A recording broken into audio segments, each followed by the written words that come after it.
Hello and welcome to CATSweek. I'm Annalise Poorman. At the Monroe County Commissioners meeting on May 1st, Health Department Director Lori Kelly gave an update on COVID-19 and flu cases in the county, as well as rising cases of bird flu activity. As of April 29th, emergency visits for COVID-like illness have increased slightly, but wastewater concentrations are continuing to decrease. Flu activity is still minimal. The Indiana State Board of Animal Health has detected highly pathogenic avian influenza in Porter County, Indiana. This was detected in a non-commercial backyard flock with 360 birds affected. The public health risk is still low and the CDC is continuing to monitor activity. As always, our public health clinic has vaccines available for all ages. You can call 812-353-3244 for an appointment.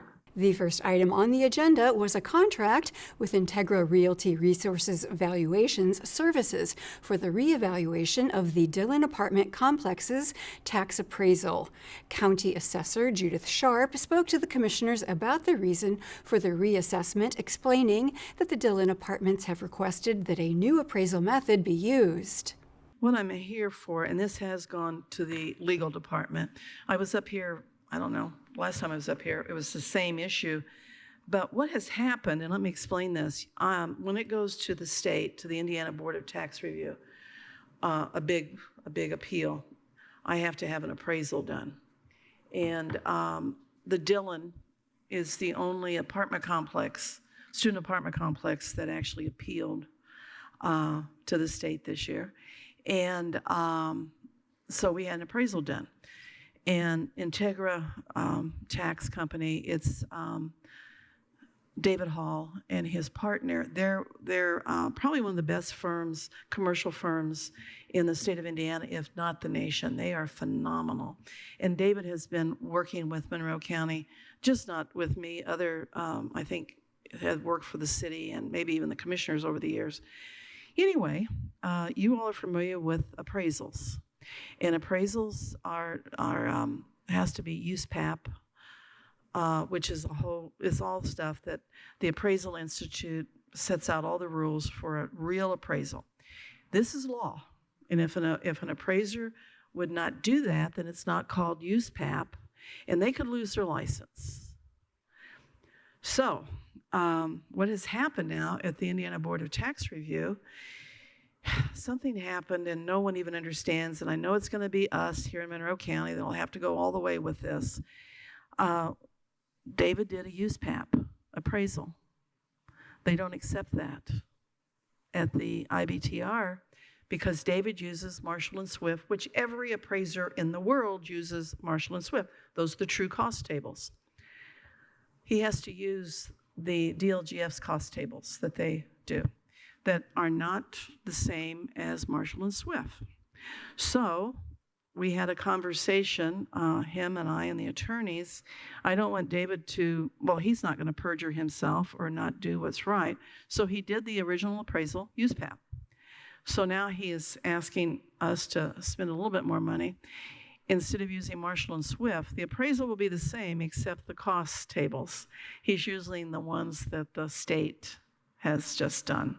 So this is going to be very unique because when we finally get to the IBTR, he's going to present two of these. He's going to present the USPAP that he has to, and then he's going to show them with their cost tables that they're wanting us to use. So this is going to change the whole appraisal system. Any appraiser cannot do this. And he actually asked the Appraisal Institute. He said, I don't want to get Judy into trouble. I want to do what's right, but I cannot. It has to be USPAP. And they said, we agree with you. Do another one. I mean, do a second. And it's, you can see it's $2,000. It's not much. I mean, I know every cent counts, but I didn't think that was, so we have to put another $2,900 in this. That's what I'm up here for, because they've already paid the other. We'll keep you, I don't even know when this hearing will be. Of course, you don't ever know. But that's what we're doing. Sharp said she expects this issue to make its way through the court system. we know that this will probably go all the way to the Supremes. I mean, it just happens. This is a very strange rule or law that the legislators did, always. It goes against all the constitutionality. You know, when they ruled that we have to be a market value in use state, and that's in the Constitution. Now the legislators are playing with that. So it's rather frustrating. It's frustrating for all of us that are in the business, and it has to be frustrating for the public. Commissioner Lee Jones asked if it will become necessary to have another appraisal done if an appeal is filed. Sharp said she thinks that will be the case. She added that Monroe County is a test case for this new legislation. Will this be the case for any future appeals? It's going to have to be. To have two appraisals? If you have to have an appraisal, I think we're going to have to do that. We're going to find out by doing it the way we're doing right now. This is the first time this has happened. You know, Monroe County always seems to be the test case, which is fine. Our data is great, and they know it. And a real funny little, maybe I shouldn't even talk about this, but, you know, David Hall needed our cost tables. That's no big deal. Download them. That's public. He started looking at our numbers and the state's cost tables that were online. It wasn't the same as what we used because the state hadn't updated their own cost tables since 2018. Mm-hmm. They didn't realize that. Mm-hmm. Now, see, on our computers, they are. But so then we had to go in and give him the real ones. It's just kind of we're dealing with so many things right now. The commissioners voted unanimously to approve the contract with Integra Realty Resources Valuation Services for the appraisal. Next, the commissioners heard the ratification of a $75,000 state-funded grant that would support efforts to reduce youth incarceration through the Juvenile Alternatives Initiative. Juvenile Detention Alternatives Initiative Coordinator Christine McAfee explained the proposal before the commissioners. This grant, again, is JDAI dollars, which are passed through from the Indiana Department of Correction. 2025 is our 11th year being awarded these dollars in excess. I think I did the math yesterday. It's nearly $1 million, which is super exciting. This year's grant focuses again on building relationships with community partners and building opportunities for young people and families for diversion from the system entirely. I recently met with someone and said, I think my job's become how to put us, probation, out of business, which is really wonderful. You know, diverting those young people from the system at all, rather than getting them in and then figuring out how do we free them. So thank you for your consideration.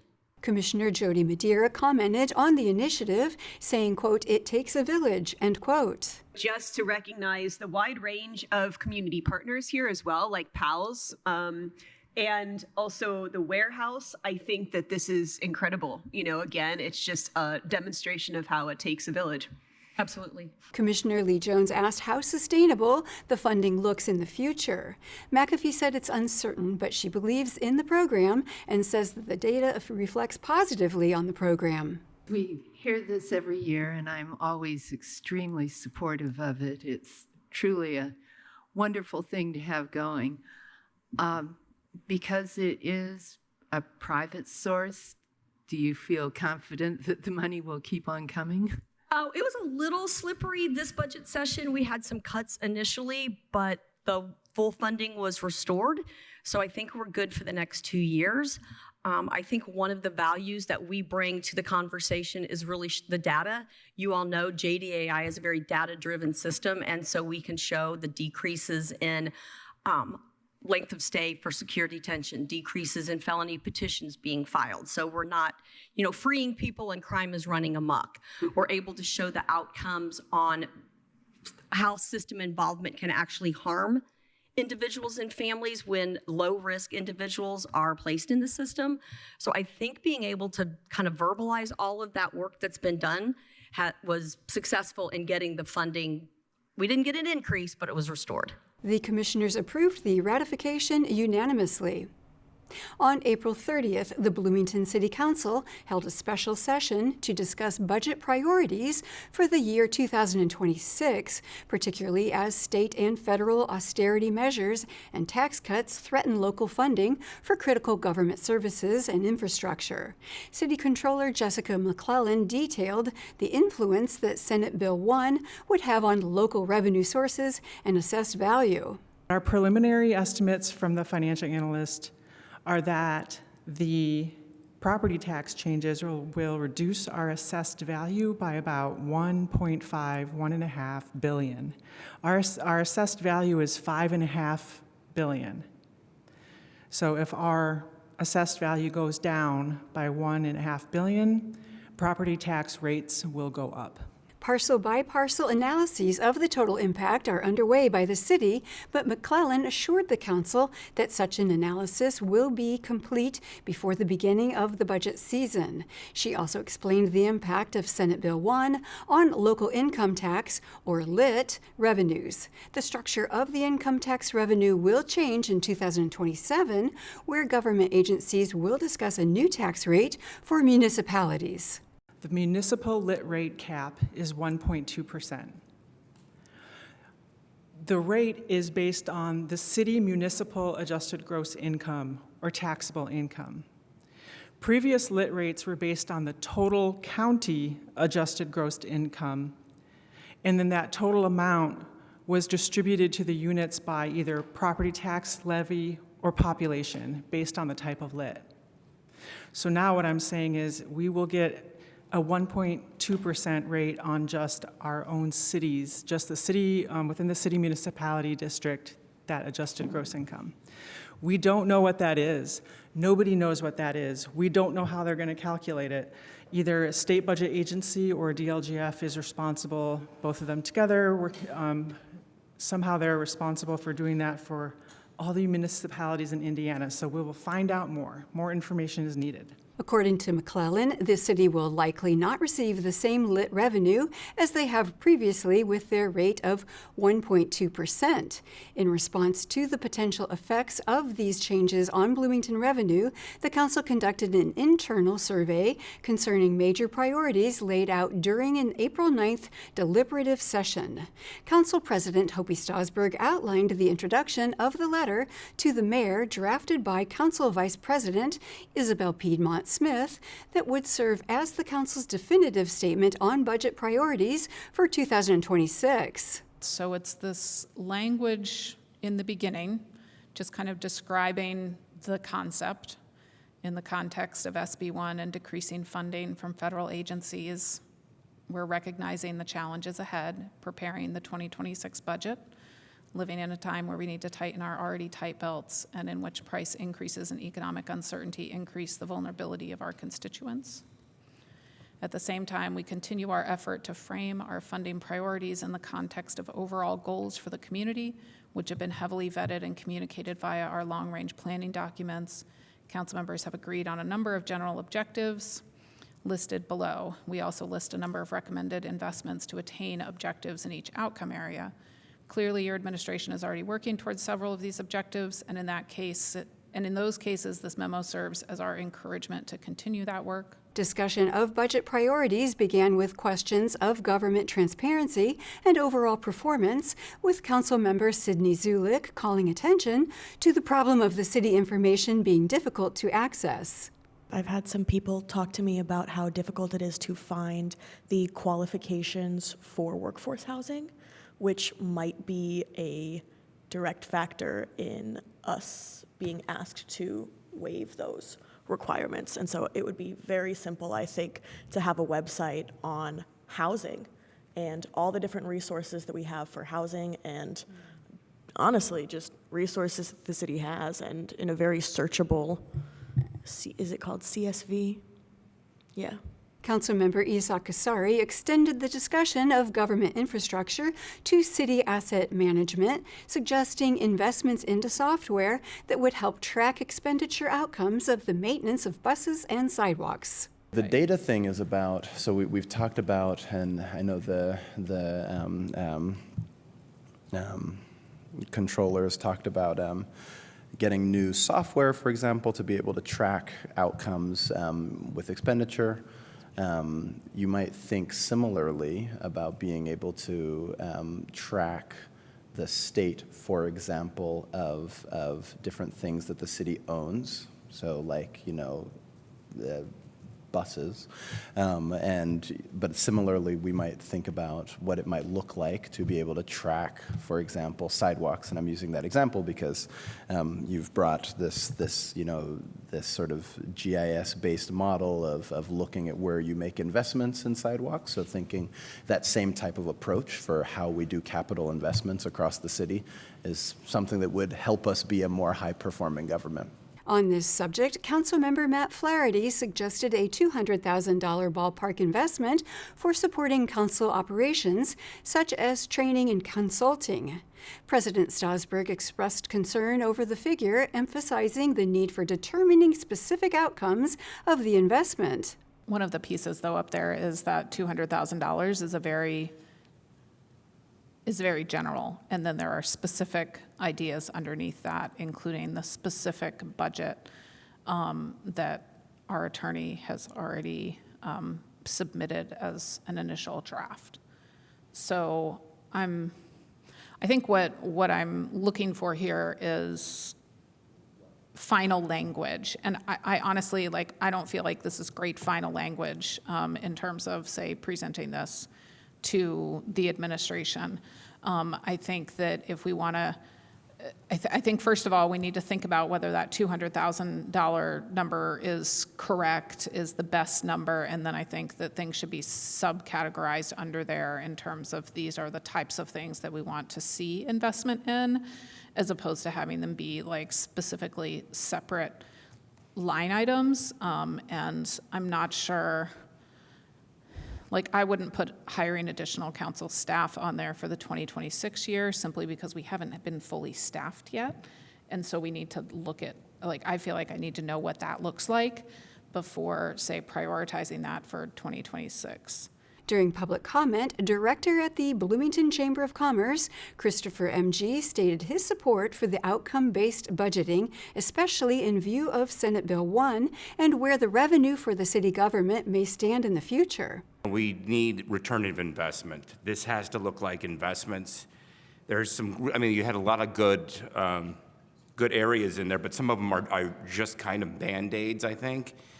So it's important, I think, in investing in that, in the core infrastructure. We're talking streets, sidewalks, and parks to maintain competitiveness and quality of life. We need to be increasing that pie to bring people in here to move and keeping up with our assets. We have a lot of great assets here and not deferring maintenance on them, which will just catch up in the long run. We got to play the long game on this and not just the short game.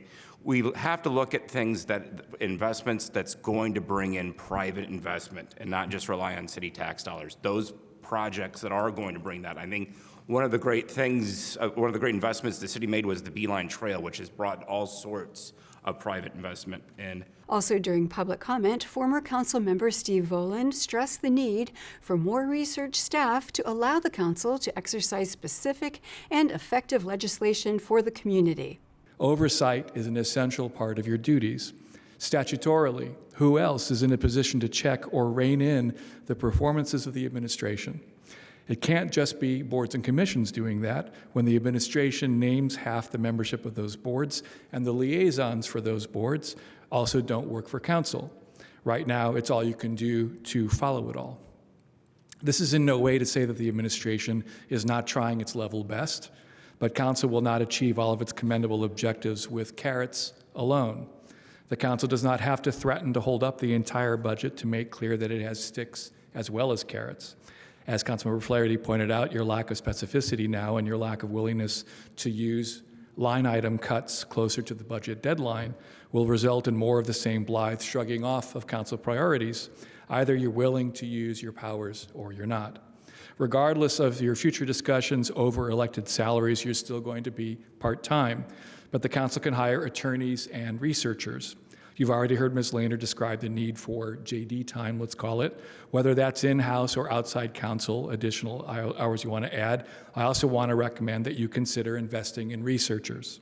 You need staff to attend meetings for you, to gather and dig into data for you, to develop language for you, and to act as your liaisons on your behalves to every corner of the city. The Bloomington City Council will meet again on May 7th. The Ellettsville Redevelopment Commission met on April 28th. The commission discussed some clarification coming to TIF parcel number descriptions. Town Attorney Darla Brown gave background information on the TIF district, which stands for Tax Increment Financing. I had mentioned to the commission members at the last meeting that the auditor's office had checked the legal descriptions and the parcel numbers that we had provided against what they've got in their system on Elevate, and there are some few that don't match up, and so we are still working on figuring out where the disconnect is, and then I need to figure out what the fix is. And I had told you at the last meeting I was hoping I would have an answer by this meeting, and unfortunately I do not. But I will tell you that Brian Nathaniel's working on it, Denise is working on it with me, so hopefully by the next meeting we'll have figured out what the disconnect is between our legal and our parcel numbers and what the auditor's office is seeing, and we'll have figured out the fix, whether it requires a new resolution or a clarifying resolution or whatever, but we'll get it figured out. The commission will further discuss funding for each TIF and how the funding will be broken down once more data is available. At this point, the TIF funds are still in their early stages. The Ellettsville Town Council discussed amending the Ellettsville Town Code to allow the use of firearms within corporate city limits at their meeting on April 28th. The amendment would allow people to shoot and hunt on agricultural zoned land that is at least 20 acres and 2,000 feet away from the nearest structure. The ordinance would apply to target shooting and hunting, but would not impact self-defense, police officers, or authorized emergency agencies. Town Manager Mike Farmer says the amendment would benefit people affected by annexation. It was to allow people to enjoy the rural uses of their land until it's developed, and that would allow them to go ahead and annex and not be penalized for natural things like hunting and shooting. Councilmember Scott Oldham says the code may be too restrictive. He said that the different types of shooting and hunting might require different restrictions. And it depends on what you're doing. Right. You know, if you're shooting a shotgun after pheasant, that's one thing. If you're shooting after deer with a rifle, that's completely different, yes.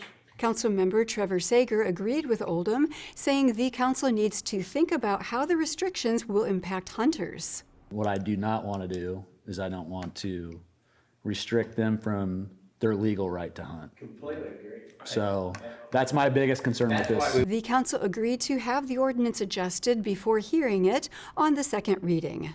The council also discussed creating a cash fund for the planning department. Planning director Denise Line said that the department has never had its own fund, but it will need one soon. We started the building department in Ellettsville July of 2020, and since that time we've always relied on the utilities billing office for change for any cash paid for permit fees or any other fee.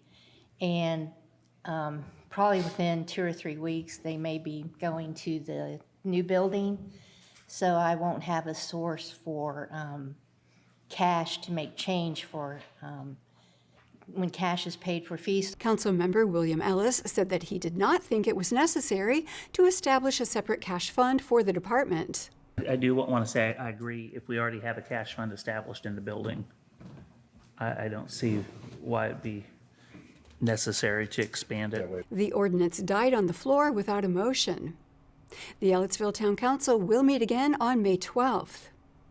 And that is all for CATSweek. Thank you for joining us. For CATS and WFHB, I'm Annalise Poorman.